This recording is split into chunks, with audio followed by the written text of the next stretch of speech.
seorang gadis asal Amerika Serikat bernama Brooklyn memutuskan menjadi mualaf.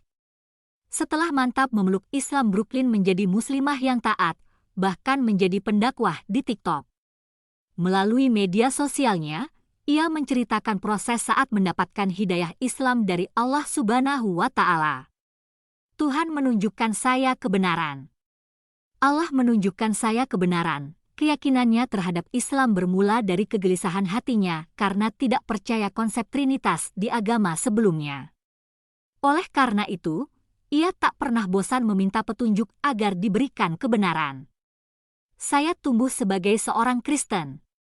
Sejujurnya saya tidak tertarik dan tidak tahu tentang agama lain.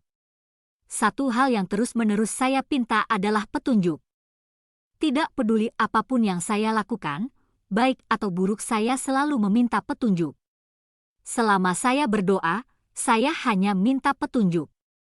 Brooklyn mengenal Islam saat berusia 25 tahun.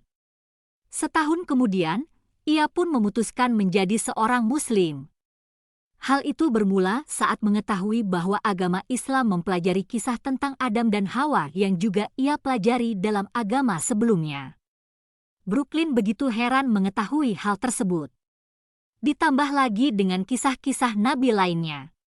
Menurutnya, kisah itu juga ada di agama yang sebelumnya ia anut, hanya saja tak diceritakan dengan jelas seperti di agama Islam. Ketika masih Kristen, saya ingat teman saya bercerita tentang Adam dan Hawa dan bagaimana Muslim mengimaninya.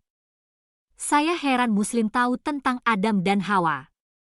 Mereka kemudian menceritakan detail kisah Nabi Musa, Nabi Nuh, Nabi Isa, dan Nabi Ibrahim. Tidak hanya itu, ia pun menyadari bahwa hukum dalam Islam juga dipelajari dalam agama Kristen. Bedanya, Islam menjalankan semua syariat tersebut. Sedangkan Kristen yang ia ketahui tidak menjalankan hukum seperti Muslim. Hukum-hukum Islam sebenarnya ada juga dalam Kristen, hanya saja kita di Islam menjalankan semuanya. Semua orang Kristen yang saya kenal tidak menjalankan hukum seperti Muslim.